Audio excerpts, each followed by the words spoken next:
Hello guys, खुलुमबाय. Welcome back to my channel Bibisika daimary. लोगोफोर दिनैनि भिडिअ'आनो जाबाय काति दाननि 1 तारिख ओमफ्राय जों बाथौआरिफोरा दिनै फोरबो खुङो आरोना ओमफ्राय न'आव फुजा होखांनानै बिबार बावखांनानै थानसालियाव ओमफ्राय जों दा रायजोनि थानसालियाव थाङो आरोना खुलुमनो फोरबो दंना दिनै ओमफ्राय बाजै आं जों थांनो नागिरदों आरोना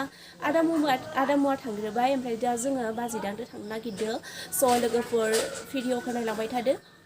बिदिबा भिडिअ'खौ स्टार्ट खालामसै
आदामोन होनना बुंदो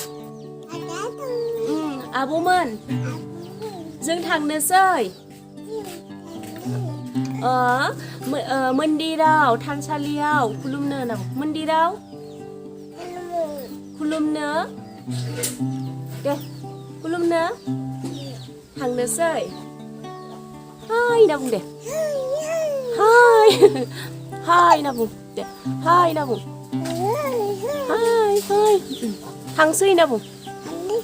थांनोसै रोंला माने माथोआ फोथायजोबाखै आरो बिनिया मैनानिया माने देग्लाय बेसेबां जाखोमोनलायो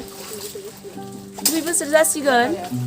जानुवारिनि 8 तारिख मोनफायबा बेखायनो माने माथोआ एसे बायबाय होमबाबो फोथायजोबाखै फैदो जों दोना बुं दे हाय हाय होनना बुं दे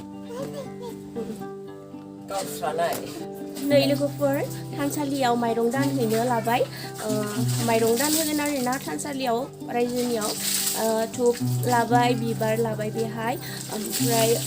फैसा 11 ताका लाबाय दङा होनो थाखाय दा माइरंखौ लाना थांसै आरोना फोरबोआवहाय स' लोगोफोर नायलांबाय था भिडिअ'खौ थांसै नै जों थांगासिनो दं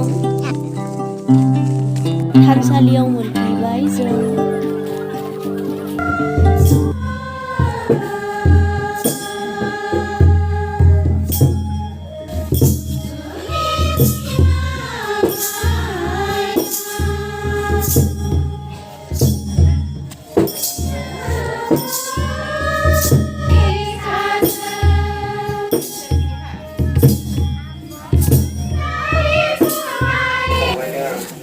माखासे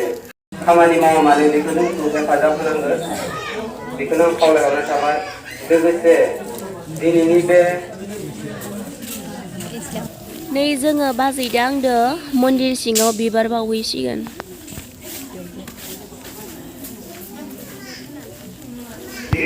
नै जोङो मन्दिर सिङाव हाबफैबाय बेबायदि आरोना जोंनि गामिनि थानसालिनि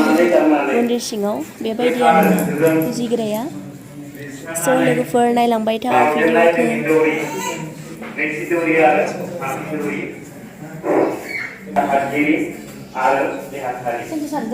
लोगोसे